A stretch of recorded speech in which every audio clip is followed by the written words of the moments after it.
Dad, what's the matter? Well, son, I'm just here trying to figure out how to teach music and musical instruments to the class I have tomorrow. And honestly, I just don't know where to start. I have something that'll help. What's this? A book.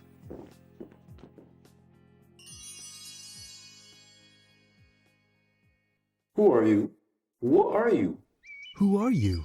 I am Rico's dad, and he said you can help me with a problem I am having.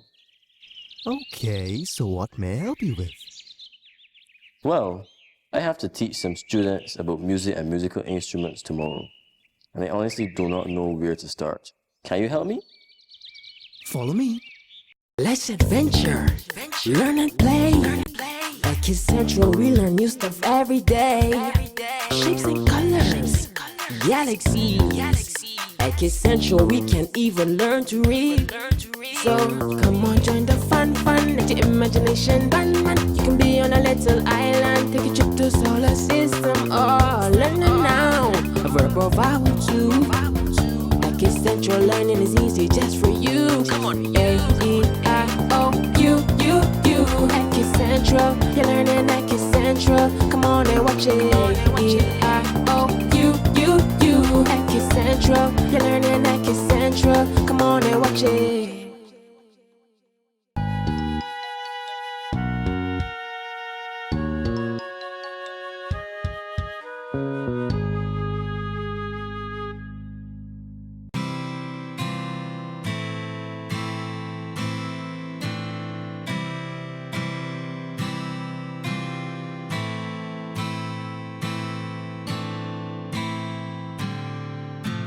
Professor Music, how are you?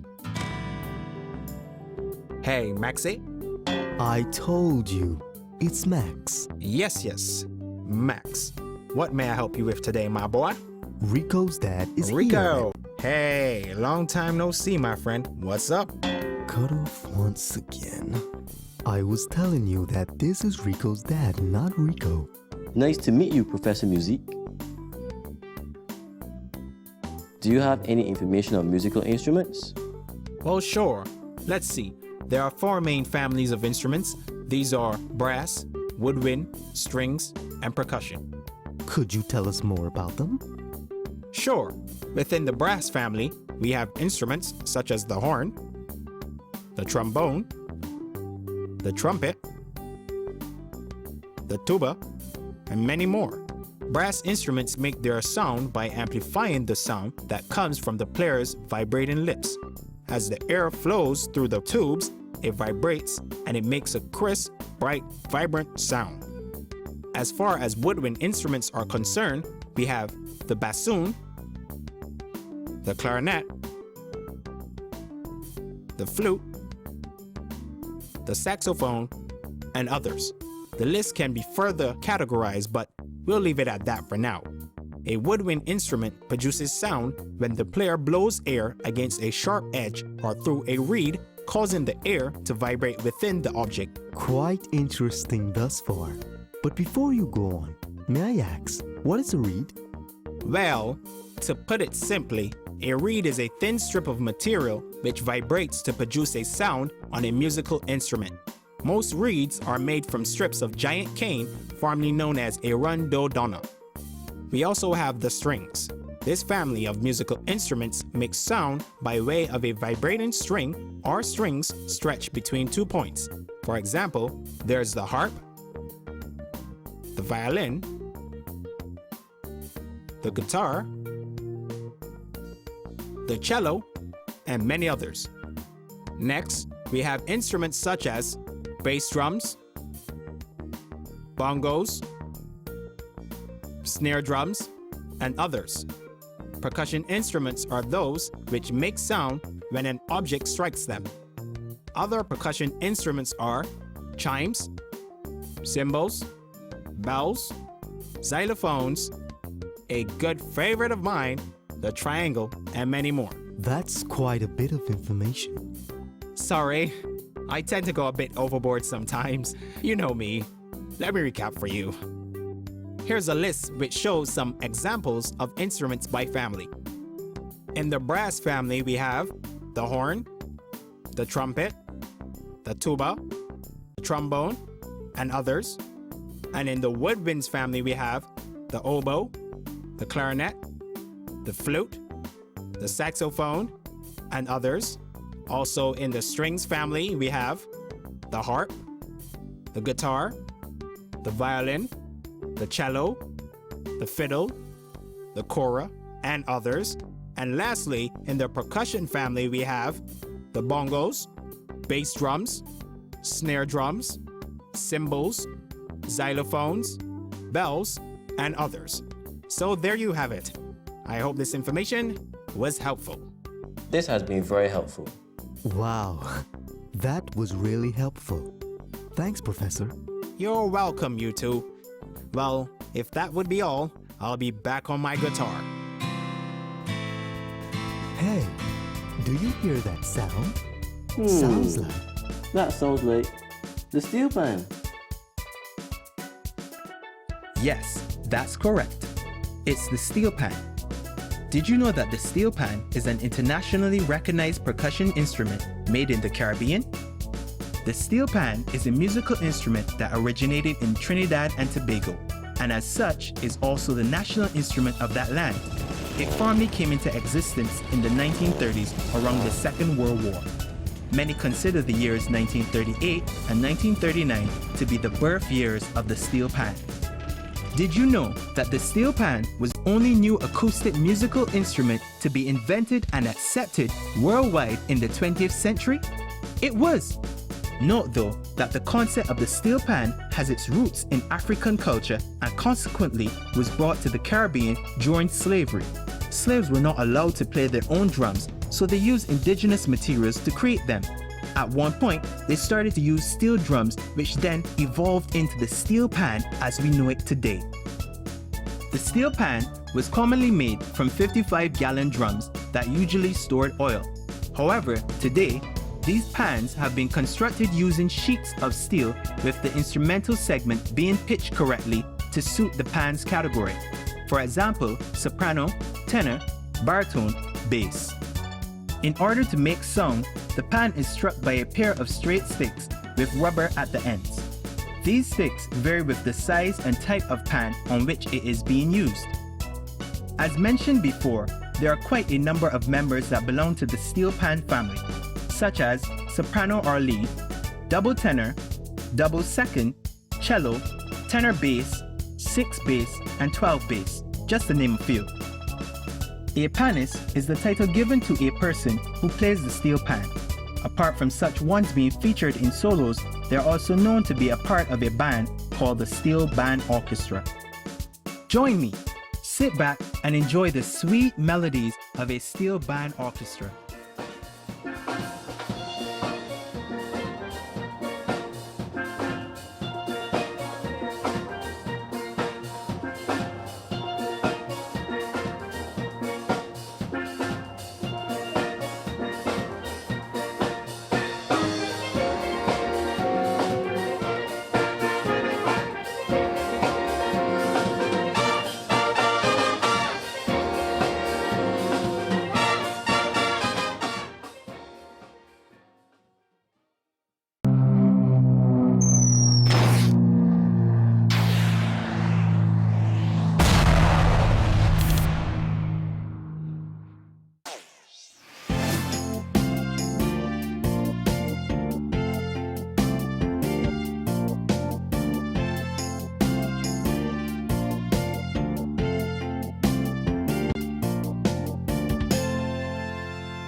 Signs are all around us.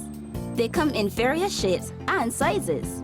They help to guide us in the right direction or warn us about any dangers that there might be. Today, we'll be looking at some of the traffic signs around Bridgetown. Let's take a look. Can you guess what this sign is called?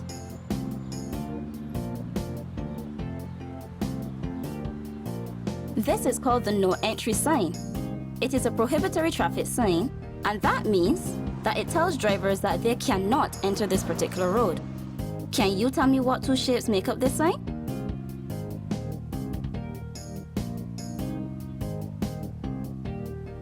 That's right. The no entry sign is made up of one big circle and a small rectangular bar. Very good. How about this sign? This sign may be fairly easy to guess. Do you know what this sign is called? This sign is one of the many different no parking signs, and it has specific instructions written on it. Do you understand what it says? It is telling us that parking is restricted in this area between the hours of 7 a.m. and 6 p.m. Have you ever seen this sign before? This sign is made up of a big rectangle and black arrows. This sign helps to guide traffic in the correct direction so that accidents may be minimized. Look on as these vehicles observe the traffic sign. The last traffic sign for the day will be the stop sign. Drivers who come upon these signs must come to a full stop before proceeding. Do you know what shape this sign is? Let's count the number of sides it has. 1, 2, 3, 4, 5, 6, 7, 8. Have you guessed yet? This shape is known as an octagon, in that it has 8 sides. This sign also has the word stop displayed on it. Well, that's all the time we have for today on Around the Town. We'll see you next time.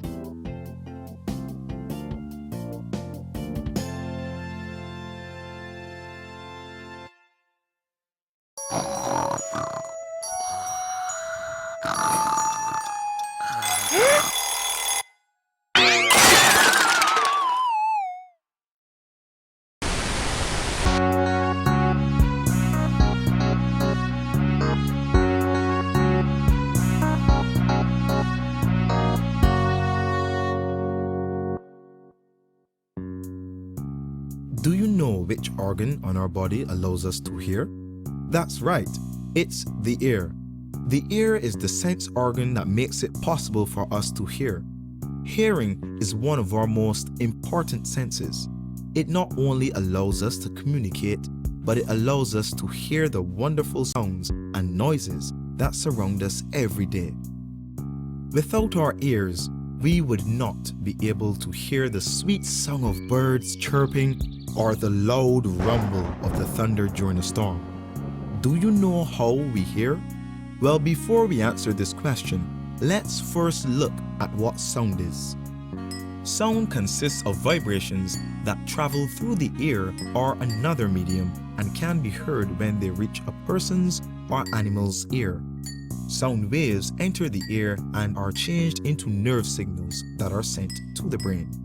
Our brain then deciphers each signal and tells us what we are hearing. Hey, is that the ice cream truck I hear? Anyways, our ears not only allow us to hear, however, they help us keep balance. There are certain organs present in the ear that respond to movements of the head. These organs inform the brain about any changes in our position. The brain then sends messages to various muscles that keep our head and body steady as we stand, sit, walk, or move in any way. Did you know that there are 3 parts of the ear? 1, the outer ear, 2, the middle ear, and 3, the inner ear. The outer ear consists of the pinna or auricle, which is the fleshy curved part of the ear on the outside of the head. This part of the ear also has a loosely hanging fatty area known as the earlobe. The outer ear also has a passage to the middle ear known as the external auditory canal, which is the opening you see if you look directly into the ear. The external auditory canal is about 1 inch long and is lined with skin. The skin has hairs, sweat glands, and glands that produce earwax, which helps protect the eardrum by trapping dirt that would otherwise lodge against the membrane. The most inner of the canal is surrounded by a bone called the temporal bone, which is the hardest bone in the body. Amazing, isn't it? This bone also surrounds the middle and inner ear. The outer ear ends at the eardrum where the middle ear begins. The eardrum transmits sound from the ear to 3 tiny bones inside the middle ear. These 3 bones are 1, the hammer, which is the largest of the 3 bones, 2, the anvil, and 3, the stirrup, which is the smallest bone in the entire body. These 3 bones form a connection from the eardrum to the inner ear. When a noise is made, sound waves travel past the pinna and into the external auditory canal, where they strike the eardrum, causing it to vibrate. This vibration of back and forth movement causes the hammer, anvil, and stirrup to move. As a result, the sound wave is changed to a mechanical vibration. There's also a slender tube called the eustachian tube, which connects the middle ear to the back of the throat. This tube opens when you swallow, yawn, or blow your nose, and acts as a pressure release for the air that may build up inside your ear. It makes the air pressure on the inner side of the eardrum equal to that on the outer side. The inner ear consists of many delicate interconnected structures and has 3 basic parts. 1, the vestibule, 2, the semicircular canals, and 3, the cochlea. Now I could tell you what these 3 parts do, however, I believe some research would be nice. That's it, kids. Research the functions of the vestibule, the semicircular canals, and the cochlea. Until next time, kiddies. Bye!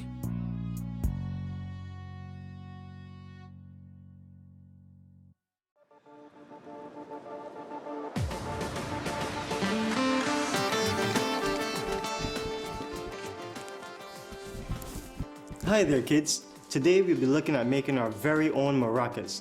Now, how we're going to be doing this is by using some materials that we can find around the home or that we can easily source.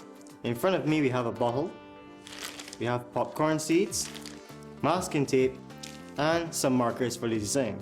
Now, first what we want to do is to take the bottle and mask it. So let's start with this first.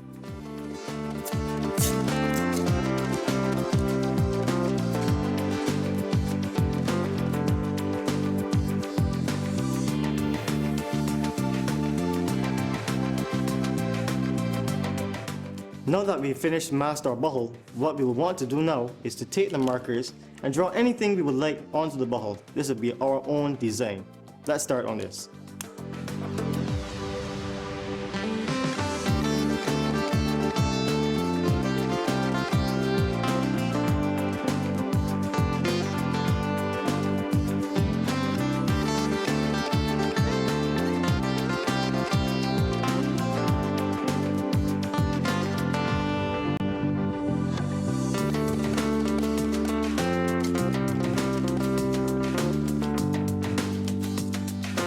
So, here we have it, our final design. I'm sure yours will look far better than mine. Now, what we'll need to do is to take our popcorn seeds and place it into the bottle, and this will give us our nice noise for our maracas.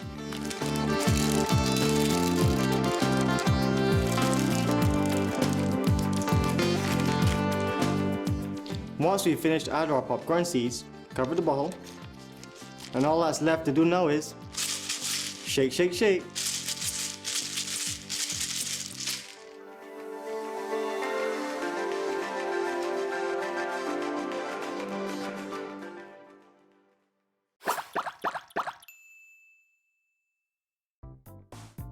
There are quite a number of different musical art forms in the Caribbean, including but not limited to calypso, reggae, chutney, spooge, zouk, and tuck.